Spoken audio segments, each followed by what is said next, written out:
Alors la première chose, c'est qu'il ne faut pas opposer les enjeux écologiques, les enjeux sociaux. Ça, c'est vraiment le cœur de ce qui constitue le pacte du pouvoir de vivre. C'est-à-dire que si on pense, par exemple, la sortie de l'automobile carbonée sans penser l'impact sur les plus fragiles, en fait, on va droit dans le mur. C'est-à-dire qu'on se prend une opposition politique forte. Et donc, ce que le pacte du pouvoir de vivre promeut, c'est que l'on associe les personnes les plus concernées, et en particulier les plus vulnérables, aux décisions qui les concernent. C'est vrai sur la mobilité, mais c'est vrai aussi sur l'alimentation, c'est vrai sur le logement et les modes de logement.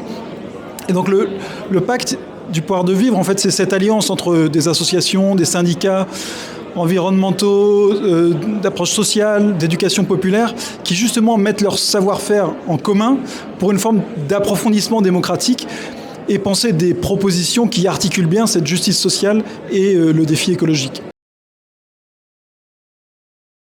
Alors, le pacte du pouvoir de vivre, en fait, le constat qu'il fait, c'est qu'on est dans une société, contrairement à ce qu'on pourrait penser, où on n'est pas du tout dans une société du repli sur soi. C'est-à-dire qu'il y a 13 millions de personnes qui sont bénévoles dans notre pays.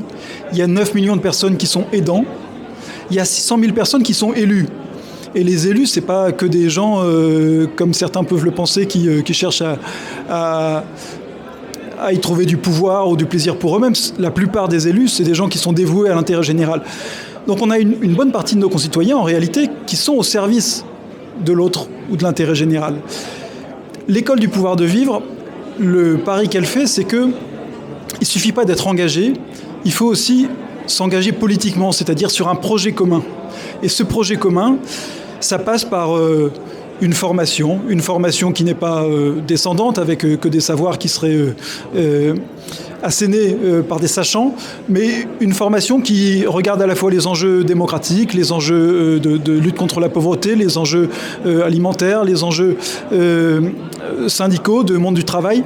Et c'est en regardant l'ensemble de ces facettes qu'on pense pouvoir former des futurs leaders, parce que ça s'adresse d'abord à des jeunes de 18-35 ans, qui puissent prendre toute leur part dans l'espace public, que ce soit dans l'espace public partisan ou non partisan.